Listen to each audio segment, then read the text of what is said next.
고린도전서 15장 말씀을 보시겠습니다. 고린도전서 15장 20절부터 28절까지 말씀입니다. 신약성경 283면 고린도전서 15장 20절부터 28절까지 말씀입니다. 하나님의 말씀을 저하고 여러분들이 한 절씩 교독하도록 하겠습니다. 그러나 이제 그리스도께서 죽은 자 가운데서 다시 살아나사 잠자는 자들의 첫 열매가 되셨도다.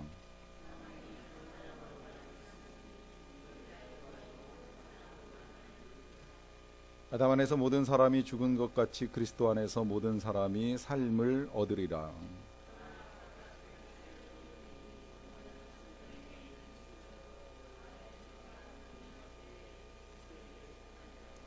그 후에는 마지막이니 그가 모든 통치와 모든 권세와 능력을 멸하시고 나라를 아버지 하나님께 바칠 때라.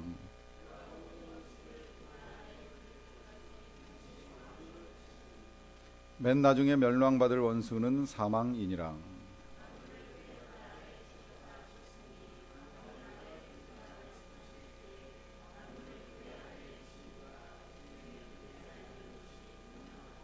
같이 읽습니다.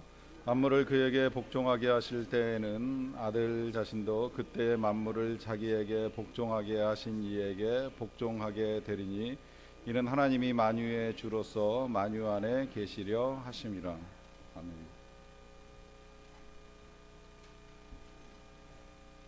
오늘 우리는 몸의 부활을 믿습니다. 제 16강 말씀 보게 됩니다. 번역이 조금 이제 달라졌어요. 옛날에 지금 번역은 이 몸의 부활과 이제 영생을 믿습니다 이렇게 번역이 되었습니다만은 옛날 그 번역대로 한다면 이제 몸이 다시 사는 것과 또 영생을 영원히 사는 것을 믿습니다. 그래가지고 산다는 것이 두 번 반복이 돼요.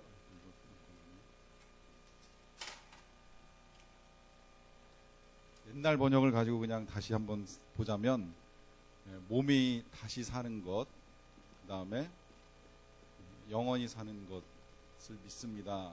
우리가 그렇게 지금 고백을 하잖아요. 좀 축약해가지고 이제 몸의 부활과 영생을 믿습니다 이렇게 번역이 됐는데, 과거 번역이 좀 좋았던 건 이 사는 것이 강조가 됩니다. 산다 하는 개념인데, 산다는 개념은 상대적으로 죽음을 전제로 합니다.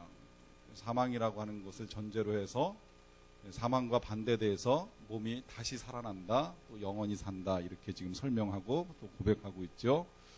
이게 중요합니다. 사망이 없으면 사는 것이 의미가 없는 거죠. 사망이 없으면 영원히 사는 것도 의미가 없습니다. 우리가 뭐 죽지 않고 계속 살 수 있다면 부활도 필요 없고 영생도 필요 없는 거죠. 그 자체가 영생이니까. 그런데 사망이 있고 죽음이 있기 때문에 몸이 다시 사는 걸 강조하고 한 번 더 영원히 사는 걸 고백하면서 신앙 고백이 끝나게 됩니다. 물론 이제 죽음 앞에도 또 하나 전제가 더 있는데, 그 전제는 이제 죄로 말미암아 죽음이 오게 되고 죽음이 앞에 있다 보니까 어떻게 사느냐, 이제 부활하게 될 것이다라고 하는 이 고백을 하게 되는데요. 어떻게 부활이 가능한지는 성경 통해서 조금 있다가 확인을 하게 될 터인데, 일단 그래서 마지막 고백이 중요한 건 이제 성령과 함께 성령 믿습니다, 교회 믿습니다, 그 다음에 죄를 용서받는 건 믿습니다. 지난주에 봤잖아요. 그 용서를 전제로 해서 우리가 사망을 이기고 몸이 다시 살고 영원히 살게 된다라고 하는 고백으로 이제 신앙이 정리가 되는 겁니다. 이건 이제 뭐 기독교 교리 다 중요합니다만은 이게 기독교 교리의 중심이고 핵심이라고 보셔도 돼요. 우리 기독교가 여러 가지 신앙의 내용들을 가지고 있습니다만 부활 빼면 기독교는 아무것도 아닙니다. 왜냐하면 다른 어떤 종교에서도 부활을 이야기하지는 않습니다. 사람이 다시 살아난다, 또 영원히 산다는 걸 분명하게 선포하고 가르쳐주고 또 그대로 믿고 살아가는 믿음은 우리밖에 갖고 있지 아니한 것이기 때문에 이 기독교는 중요해요. 그래서 신앙 고백 하시다 보면 놀랍게도 부활이라고 하는 것이 두 번 반복이 됩니다. 하나는 예수님의 부활, 이제 장사된 지 사흘 만에 죽은 자 가운데서 다시 살아나셨다라고 하는 이 고백과, 그 다음에 이제 우리들의 부활에 대해서도 이제 분명하게 선포를 하는 거예요. 몸이 다시 살아난다라고 하는 걸 선포합니다. 그렇기 때문에 부활을 빼면 이야기를 할 수 없는 게 우리가 믿는 믿음이고요. 그러다 보니까 뭐 다 중요하지만 특히 중요한 것이고, 이 중요한 부활을 이해하려면 이제 사망을 전제로 해야 돼요. 이 사망이라고 하는 건 우리가 세상에서 말하고 있는 사망하고는 조금 다릅니다. 세상에서 의학적으로 사람이 죽었다라고 했을 때 제가 알기로는 세 가지가 다 포함되는 건지 모르겠는데, 뭐 심박동이 끊어지는 거, 그다음에 호흡이 멈추는 거, 그다음에 이제 뇌 활동이 정지되는 거, 이렇게 복합적으로 아마 진단을 내리는 것으로 알고 있는데, 성경에서 말하고 있는 사망은 좀 관점이 달라서 세 가지로 나누어집니다. 영적 사망이 있고요. 그다음에 육적 사망이 있고 영원한 사망이 있습니다. 구분을 하는 것은 관점이 다르기 때문인데요. 영적 사망이라고 하는 건 하나님과 관계의 단절입니다. 우리는 살아있고 숨쉬고 피가 돌면 살아있다 이렇게 생각하는데, 하나님이 보시는 관점이 다르다는 거예요. 하나님이 보시는 관점 하에서의 사망은 하나님과 관계가 끊어진 사람은 다 죽은 겁니다. 그래서 이제 그런 오해들 좀 풀어나가기가 쉬워요. 이 아담이 선악과를 따먹을 때 그거 먹으면 정령 죽으리라 하나님 말씀하셨는데, 먹고 난 다음에 죽었느냐 안 죽었느냐 논란이 많아요. 나중엔 결국엔 죽었으니까 하나님 말씀이 틀리지 않는다 이렇게 해석을 해도 맞는데, 또 한편으로는 하나님과 관계가 끊어진 그 상태는 하나님께서는 사망으로 간주하시기 때문에 이미 죽은 거라는 거예요. 그래서 제가 노아 홍수 이야기할 때 자주 말씀드리는 것이, 노아의 홍수는 살아있는 사람들을 하나님이 홍수로 죽여버리시는 것이 아니라 이미 관계가 끊어져서 하나님과 더 이상 연결되어 있지 아니하여서 죽은 것과 방불한 인생들을 매장해야 되는데, 매장하는 것이 불가능한 건 아니지만 이제 힘드니까 그걸 물로 청소하듯이 쓸어내 버리신 것. 그래서 그때 당시에 사람들을 일컬어서 육체라고 표현하는데, 이 육체라는 단어가 히브리어에서는 번역할 때 고깃덩어리라고 번역을 한다는 걸 종종 말씀드립니다. 그러니까 죽은 거나 방불한 사람들을 하나님께서 이제 그와 같은 방법으로 일순간에 정리하시는 일을 할 수밖에 없었다라고 하는 그런 이해로 보시게 되면 영적 사망이 어떤 상태인가라고 하는 걸 보시는 것은 어렵지 않을 거예요.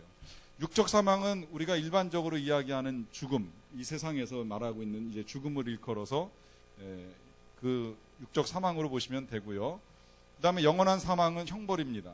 말 그대로 이제 지옥에서 더 이상 영원한, 반대로 얘기하면 영원한 생명이 반대인데, 영원한 생명을 누릴 수 없는 상태를 일컬어서 이제 영원한 사망이라고 이야기합니다. 그래서 그런 말씀 성경에 있잖아요. 한 번 죽는 것은 사람에게 정하신 것이요 그 후에는 심판이 있으리니 할 때, 이 심판으로 말미암아 이제 영원한 사망, 불못에 들어가는 형벌을 일컬어서 이제 진정한 죽음으로 간주를 합니다. 그렇기 때문에 이 육적 사망의 상태에 있어서 영적으로 사망하지 아니한 사람이 육적으로 사망하게 되면, 그건 성경은 잠잔다라고 하는 표현을 사용하지요. 오늘도 본문에서 보시겠습니다마는 성경은 이와 같이 세상을 떠난 사람들을 일컬어서 죽었다는 표현보다, 아주 안 쓰는 건 아니에요, 잠들어 있다, 잠든다, 깨어난다라고 하는 표현을 사용을 합니다.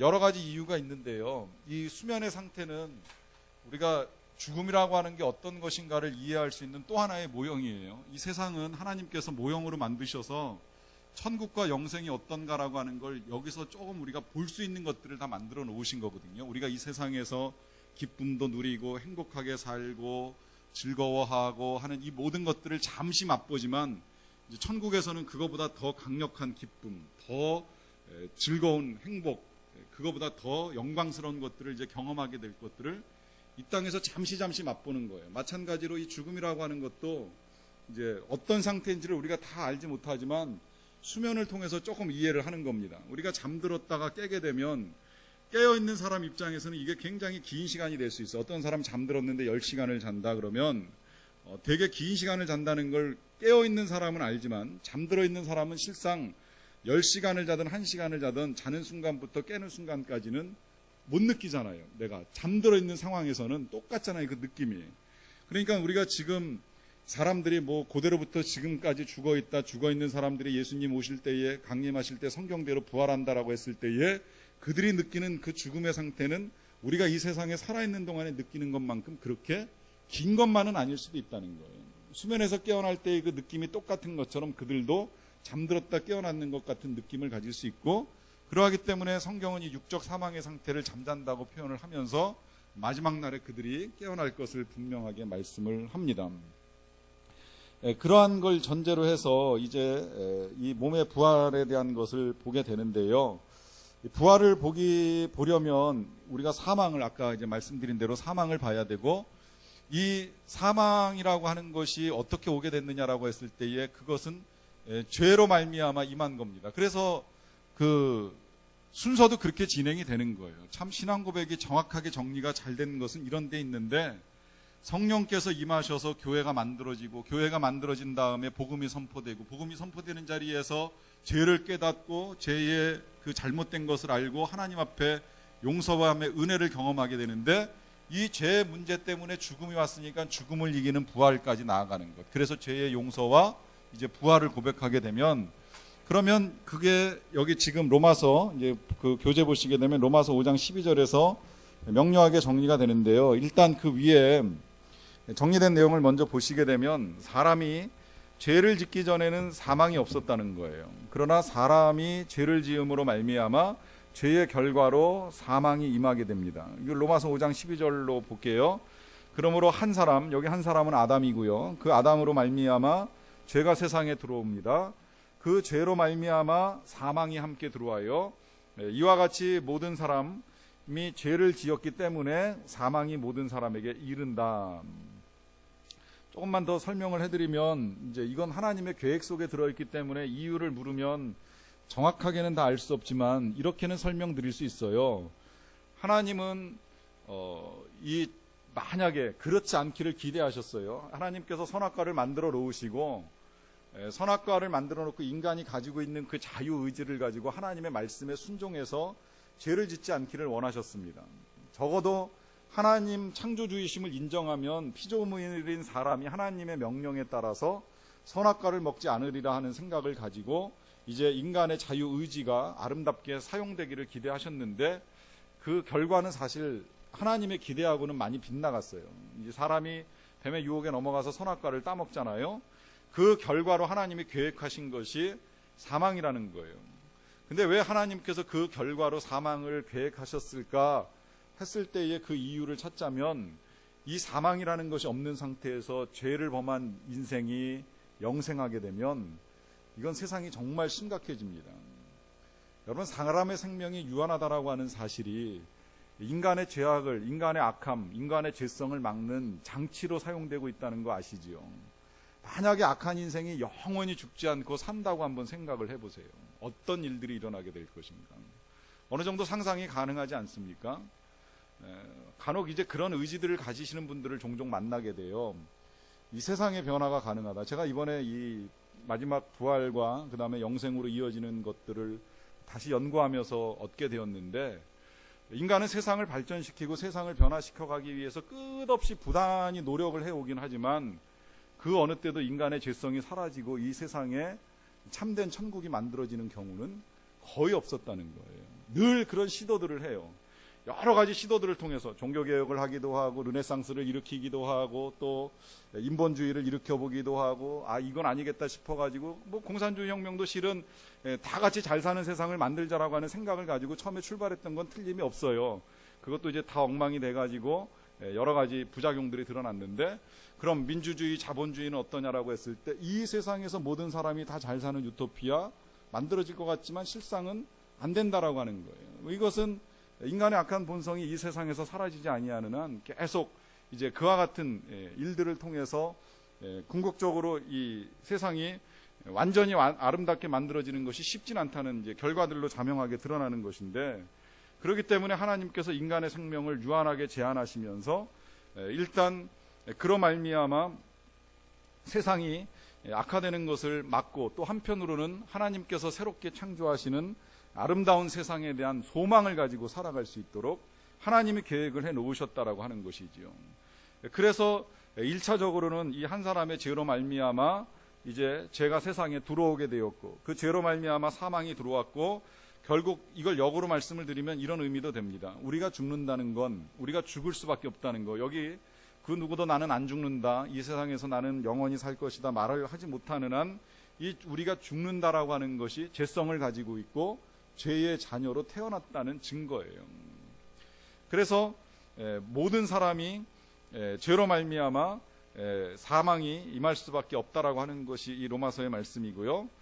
그러나 이제 놀랍게도 이 사망이 아담으로 임한 것처럼 부활도 예수님으로 말미암아 임하게 된다라고 하는 것입니다. 오늘 본문 고린도전서 15장 20절부터 22절까지 말씀에서 보시게 되면 2번입니다. 그러나 이제 그리스도께서 죽은 자 가운데서 다시 살아나사 잠자는 자들, 이것이 이제 성경에서 보는 죽음이라고 말씀을 드렸죠.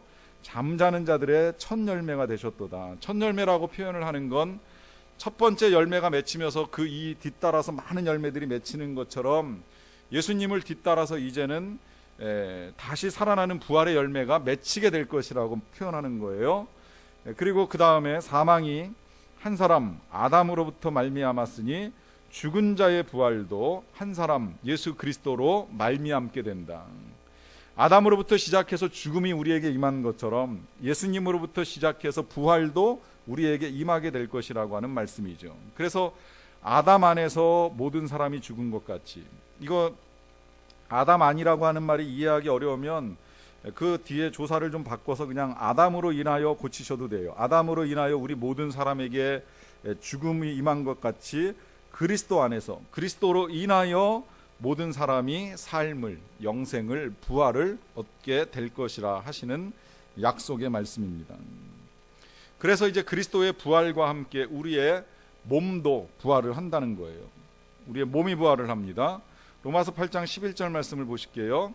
예수를 죽은 자 가운데서 살리신 이 예수를 죽은 자 가운데서 살리신 이는 당연히 하나님이죠. 그건 사도 베드로도 선포를 한 내용입니다. 너희가 죽인 예수를 하나님이 살리셨다라고 했을 때 예수님을 살리신 분은 하나님이시고 이 하나님의 영, 그러니까 성령께서 너희 안에 거하시면, 그러면 그리스도 예수를 죽은 자 가운데서 살리신 이 하나님께서 너희 안에 거하시는 그의 영, 그것은 하나님의 영 성령이라고 말씀드렸죠. 그 성령으로 말미암아 너희의 죽을 몸도 살리시겠다 약속해 주시는 거예요. 여러분, 요걸 이제 조금 다시 정리를 해드릴게요. 우리에게 성령이 계시다라고 하는 말씀을 제가 여러분들에게 드렸습니다.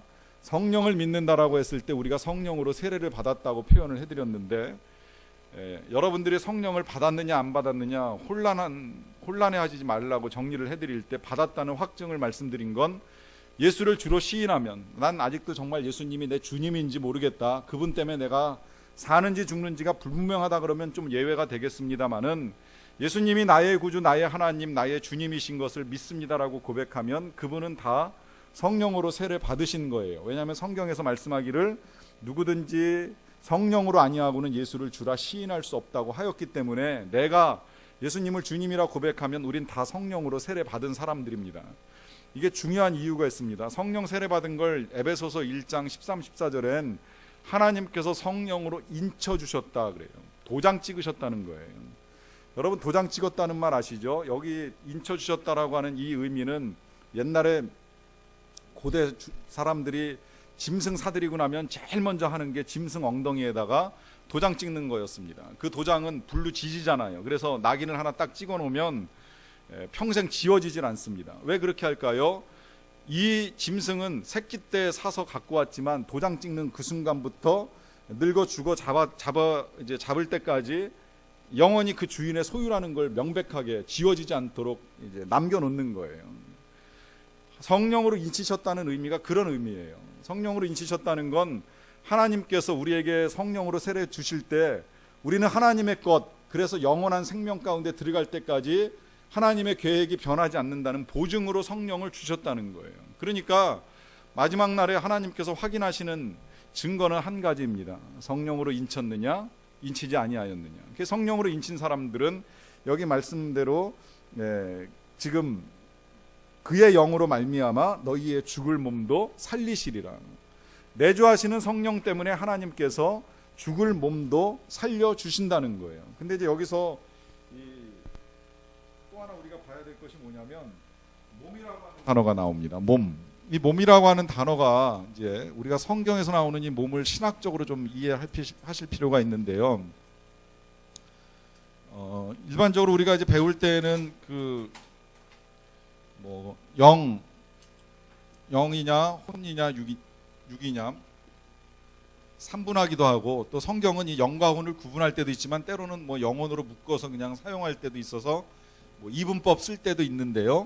뭐 상관은 없어요. 뭐 어느 게 맞다 어느 게 틀리다라고 하기엔 좀 어려워요. 어떤 데 정말 영이라는 단어만 나올 때도 있고 또 혼이라는 단어만 나올 때도 있고 영혼이라고 이렇게 묶어서 나올 때도 있기 때문에 딱히 정해서 이걸 2분이다 3분이다 할 수는 없는데, 그런데 간혹 묶어가지고 몸이라고 하는 단어가 나올 때가 종종 있습니다. 그것도 오늘 보면 이제 그 나중에 뭐 육의 몸도 있고 영의 몸도 있고 그래가지고 이거 육은 또 뭐고 몸은 또 뭐야 그러면서 더 헷갈리게 만드는데, 이때의 몸이라고 하는 건 그냥 전인이라고 하는 개념으로 이해를 하시면 돼요. 이건 우리 지금 가지고 있는 이 육체하고는 조금 다른데 더 이상은 뭐라고 설명드리기는 좀 어려워요. 그냥 한 사람의 정체성 그 전체를 일컬어서 몸이라고 일단 이해를 하시는 게 제일 좋습니다. 그래서 부활이라고 하는 걸 이야기할 때 우리가 오해해야 되지 말 것이 뭐냐면, 이 부활은 절대 영혼만의 부활을 의미하는 게 아니라는 거예요. 이 부활은 몸의 부활입니다. 전인의 부활이에요.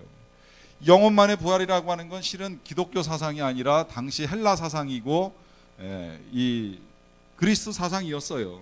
그래서 그 사상에서 벗어나지 못한 사람들이 나중에 이단에 빠지게 되는데, 그 이단이 영지주의 이단이라고 해가지고 예수님의 부활을 몸의 부활로 믿지 아니하는 겁니다.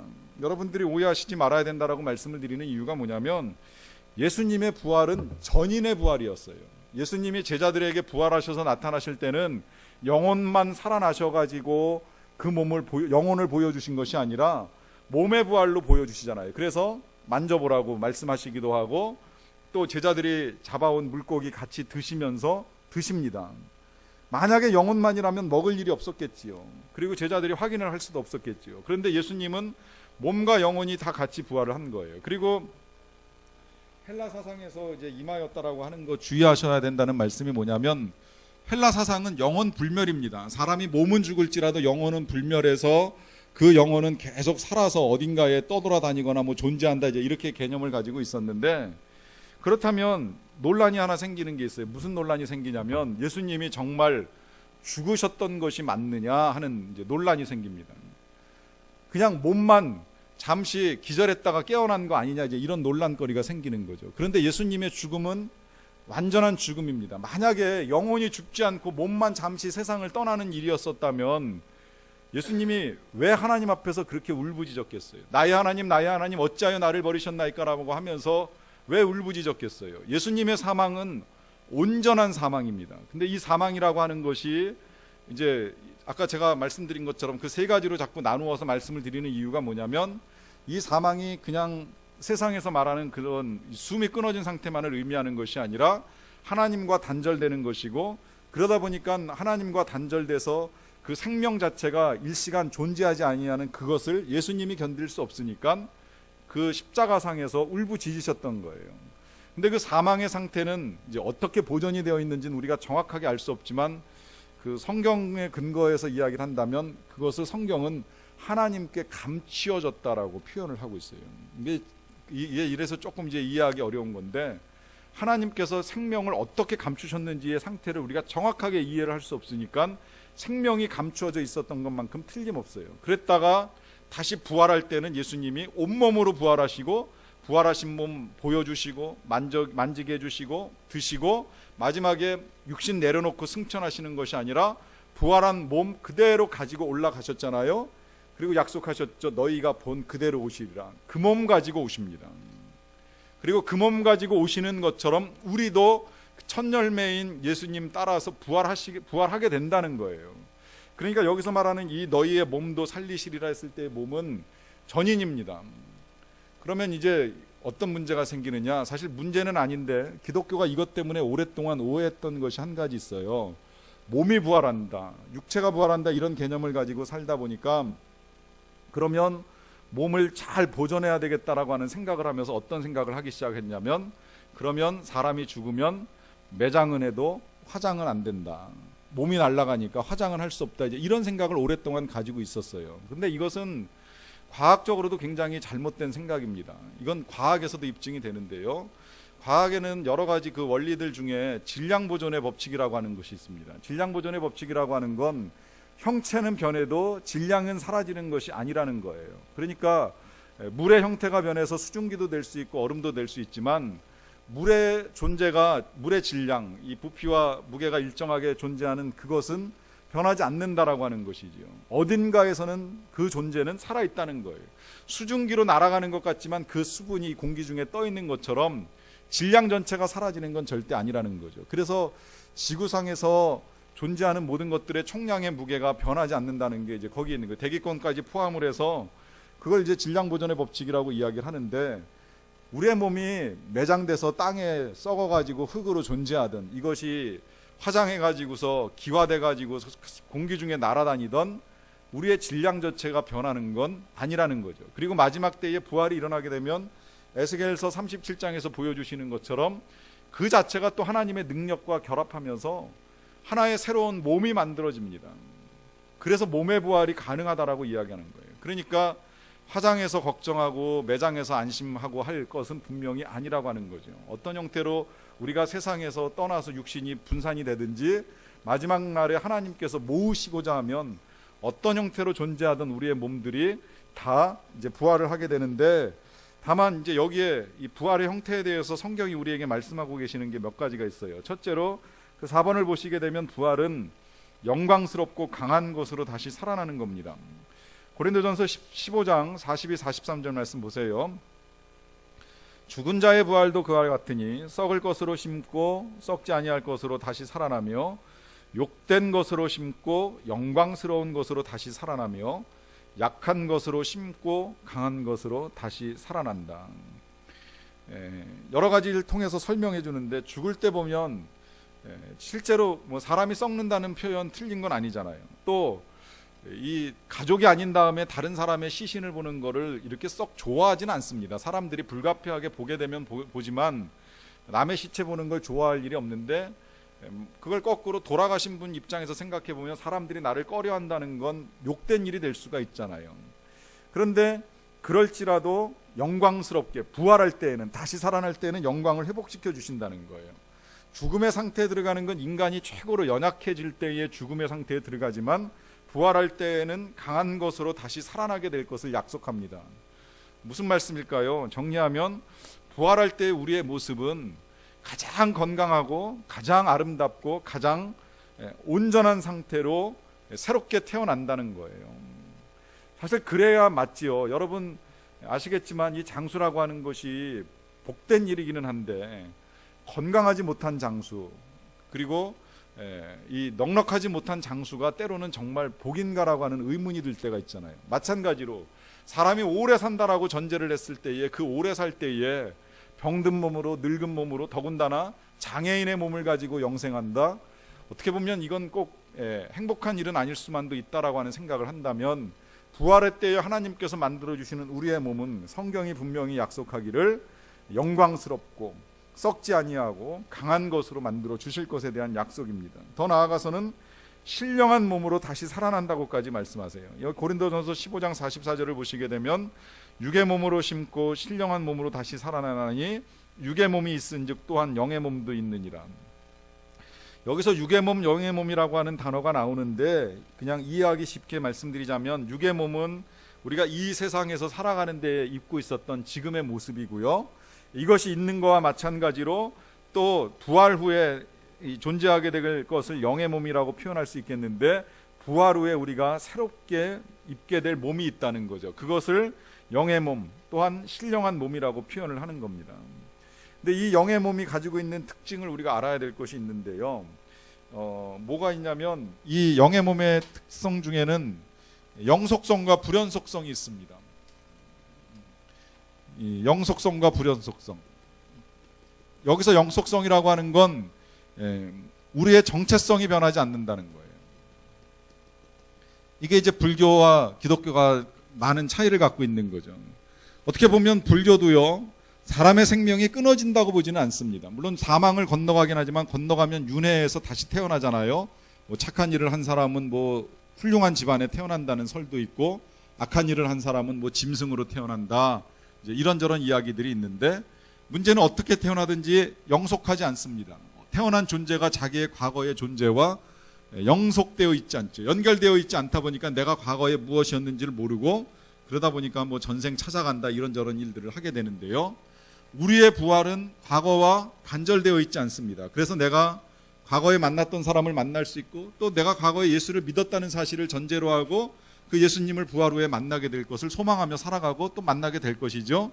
이와 같은 연속성이 우리의 정체성이 변하지 않는다는 거예요. 부활 전에 김창준은 부활 후에도 김창준입니다. 과거나 현재나 미래나 다 동일한 정체성을 가지고 간다는 거죠. 그런데 불연속성, 단절된 부분이 있습니다. 그건 뭐냐면 여기서 지금 이야기하는 대로 몸이 달라진다는 거예요. 과거에는 육의 몸이었는데 이제 부활 후에는 영의 몸으로. 이것은 부활한 새로운 존재 방식에 맞는 몸을 입는다라고 하는 의미입니다. 그래서 이것을 다른 그 말씀에서는 표현하기를 육신의 장막을 벗고 새로운 옷을 덧입는다 이렇게도 지금 표현을 하고 있어요. 그러니까 이 현재의 모습과는 이제 다른 모습을 입게 될 것에 대한 표현으로 사용이 된 것입니다. 그래서 부활은 이런 특성을 가지고 있고요. 그래서 또 하나 이제 이걸 부연 설명하기를 이제 마지막 6번에 보시게 되면 넘어가셔서 고린도전서 15장 47절에서 49절까지 이렇게 또 설명해 주고 있어요. 첫사람 아담이죠. 아담은 땅에서 났으니까 흙에 속한 자였고요. 둘째 사람은 예수님인데 예수님은 하늘에서 나셨습니다. 그래서 무릇 흙에 속한 자들은 저 흙에 속한 자와 같고 무릇 하늘에 속한 자들은 저 하늘에 속하니. 그러니까 흙에 속했다라고 하는 건 아담 안에서 죽을 수밖에 없는 사람들은 결국 죽어 땅속에 일단 들어가는 일을 하게 되지요. 반면에 하늘에 속한 자들은 하늘에 속하신 이 예수 그리스도와 같은 존재들이니 우리가 흙에 속한 자 아담의 형상을 가지고 육체를 가지고 이 세상에 태어난 것처럼 이제 이후로는 하늘에 속한 예수 그리스도의 형상을 옷 입게 될 것이다. 그러니까 우리 부활의 상태는 어떤 상태이냐? 답은 제일 쉬운 건 예수님하고 똑같다고 보시면 돼요. 그 예수님하고 똑같다고 했을 때의 그 예수님은 어떤 예수님이냐? 일단 몸을 가지고 다시 살아나신 예수님이잖아요. 그러면 질문은 하나 남게 돼요. 그러면 예수님이 부활하셨는데 다른 건 다 이해가 되겠는데 왜 상처를 가지고 부활을 하셨을까? 왜 예수님의 몸은 온전해지지 아니하셨을까라고 하는 질문이 하나가 남을 수가 있어요.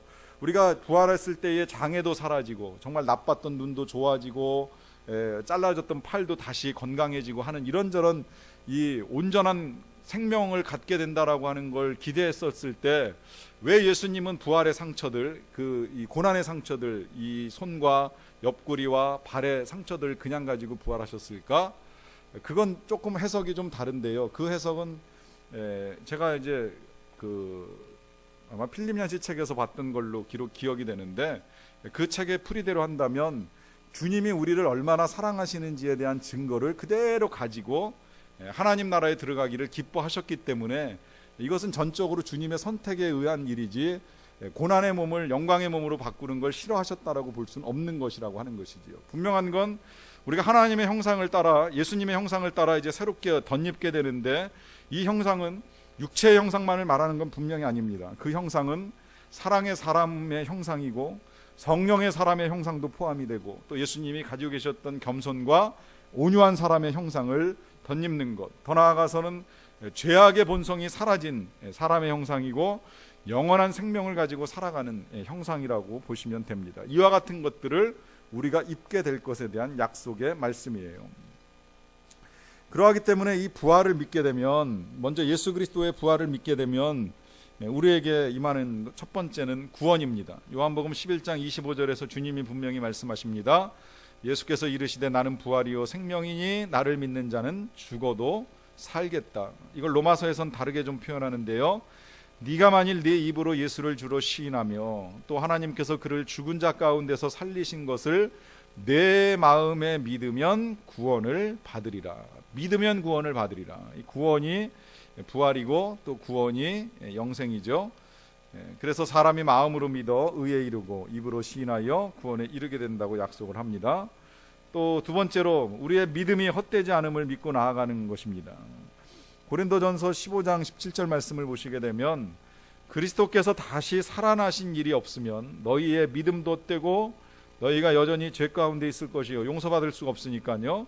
또한 그리스도 안에서 잠자는 자들도 망하였으리니 만일 그리스도 안에서 우리가 바라는 것이 다만 이 세상의 삶뿐이라면, 이 세상이 전부라면 모든 사람 가운데서 우리가 더욱 불쌍한 자이리라. 그러나 이 말씀을 하는 의미는, 근본적인 의미는 뭐예요? 이 세상이 전부가 아니고 또 이 세상에서 우리가 헛된 삶을 살고 있는 것이 아니라고 하는 것이요. 왜냐하면 그리스도의 부활과 같이 우리도 부활할 것을 소망하기 때문입니다. 그래서 부활을 믿으면 어떻게 살아가느냐? 어떤 상황 속에서도 용기를 잃지 않고 쾌락에 빠지지 않는 것을 의미합니다. 고린도전서 15장 30절과 32절 말씀을 보시면 또 어찌하여 우리가 언제나 위험을 무릅쓰리요 내가 사람의 방법으로 예배소에서 맹수와 더불어 싸웠다면 내가 무슨 유익이 있으리요. 또 죽은 자가 다시 살아나지 못한다면 내일 죽을 터이니 먹고 마시자 하리라. 이건 무슨 이야기예요? 어차피 죽을 육신이니 그리고 이제 끝나는 생명이니 최대한 인생을 즐기자라고 하는 생각을 가지고 살아간다는 의미죠. 그러나 부활을 정말 믿는다면 그렇게 살 수 없다는 거예요. 오히려 죄로부터 벗어나고 더 나아가서는 때로는 여기 지금 맹수와 더불어 싸우는 위험을 무릅씁니다. 그 위험을 무릅쓰는 데 있어서 용기를 잃지 아니합니다. 여러분, 근데 여기서 이 용기라고 하는 것은 그냥 단순하게 이 위험을 무릅쓰고 맹수와 더불어 싸우는 것만이 용기는 아니라는 거예요. 우리가 이 세상을 살아나가는 동안에 우리의 삶을 흔드는 일들을 만날 때에 부활에 대한 소망을 가지고 이겨나가는 것을 의미합니다. 때로는 사람의 삶에 밀려들어오는 슬픔과 괴로움도 부활의 소망을 가지고 이겨나가는 것을 용기라고 표현을 하는 것입니다. 견딜 수 없는 상황들을 견디어나가는 것, 이 모든 것들이 다 부활을 믿는 믿음의 사람들의 용기라고 할 수 있습니다. 가족들 중에 혹시 이제 세상을 떠난 가족을 이제 경험하시게 되면 그와 같은 일들을 이제 좀 더 이제 확실하게 확인할 수 있는 시간들을 갖게 되는데요. 저는 개인적으로 이제 올 이제 3월 말 되면 딱 10주기가 됩니다. 아버님 세상을 떠나신 지. 저는 그 전에도 이미 이제 목회 생활을 하면서 그 여러분들이 세상을 떠나는 걸 보고 그 다음에 이제 입관도 여러 번 이제 참여를 했어요. 일단 제가 사역했던 영락교회나 그 소망교회는 입관을 하게 되면 목회자가 같이 입관하는 데 들어가서 일단 입관 전에 기도를 하고 이제 돌아가신 분 몸에 손을 얹고 기도를 해드리기도 하고 하면서 이제 돌아가신 분을 볼 기회가 있는데 대부분은 뭐 기독교 장례를 하고 신앙을 가지신 분들이 세상을 떠나시니까 뭐 평안하게 세상을 가시는 모습 보고 개중에 간혹 불신자 장례를 치르는 일들이 종종 있었는데 조금 불편한 모습, 편안치 않은 모습 이제 하고 계시는 것도 많이 봤어요. 저희 아버님 돌아가실 때 이제 마지막 임종 예배 드리면서 이제 찬송하시다가 세상을 떠나셨는데 떠나시고 난 다음에 그 이제 얼굴을 뵈면서 확신을 하게 된 거예요. 이렇게 평안할 수 있을까? 이렇게 정말 잠든 것 같이 평안하게 세상을 떠나실 수 있는가라고 하면서 돌아가신 모습을 뵌 이제 그것이 굉장히 제게는 한편 슬프지만 한편 기쁨, 참 놀랍게도 그 마음이 교차하더라고요. 이 세상에서 더 볼 수 없는 건 굉장한 슬픔인데 한편으로는 우리 아버님이 평안하게 세상을 떠나셨다라고 하는 것, 찬송 중에 예배 중에 이제 천국에 가셨다라고 하는 사실이 굉장한 기쁨으로 밀려 들어오더라고요. 그래서 3박 4일 동안 장례를 했는데 밤늦게 이제 세상을 떠나셔가지고 장례를 했는데 장례를 하는 동안에 이 9번 정도 예배 드렸어요. 여러 교회에서 이제 위로 예배를 와주셔가지고 드리는 동안에 그런 게 분명했습니다. 계속 이제 이 슬픔이 있어요. 사람들이 찾아와서 위로해주고 또 이제 더 이상 아버님을 뵐 수 없는 이 아픔들은 있었는데 그러는 중간중간에 계속 또 한편 예배 드릴 때마다 다시 확인하는 건 참 좋다. 첫째 천국이 있어서 좋고 그 천국에 우리 아버지가 가셔서 좋고 또 언젠간 나도 갈 것이라 좋고 내가 가면 만날 것이라 좋고 물론 이 세상에서 이 시간을 사는 동안에는 뭐 몇십 년 동안 못 뵐 수도 있겠지만 그러나 언젠간 가게 되면 또 만날 것에 대한 분명한 확신과 소망이 있으니까 그것 때문에 정말 혼잣말로 계속 그랬어요. 참 좋다. 천국이 있어서 좋다. 부활이 있어서 좋고 영생이 있어서 좋다. 이런 소망으로 그 슬픔의 기간들을 이기며 어느새 이제 10년 세월 달려왔습니다. 다른 것이 용기가 아니라 이런 용기들이에요. 이 세상의 슬픔을 이기는 용기, 이 세상의 괴로움을 이기는 용기, 이 세상의 위험, 핍박, 시련, 고난을 이기는 용기가 바로 이 소망 가운데 나오는 거예요. 부활의 소망 가운데. 그래서 맹수와 더불어 싸울 수도 있고 때로는 위험도 무릅쓰는 일들이 일어나는 거죠. 그런 우리에게 이제 당부하는 것이 한 가지가 있습니다. 고린도전서 15장 57절 말씀을 보시게 되면 우리 주 예수 그리스도로 말미암아 우리에게 승리를 주시는, 여기서 승리는 다른 승리가 아니에요. 사망을 이기는 승리를 말하는 겁니다. 사망아 너의 쏘는 것이 어디 있느냐, 사망아 너의 이기는 것이 어디 있느냐라고 했을 때 사망을 이기는 것이 생명이고 사망을 이기는 것이 부활인데, 그 부활을 주시는 하나님께 감사하노니 그러므로 내 사랑하는 형제들아 견실하며 흔들리지 말고 항상 주의 일에 더욱 힘쓰는 자들이 되라. 항상, 어쩌다 한번 힘쓸 것을 당부하는 것이 아니라 항상 힘쓸 것을 당부합니다.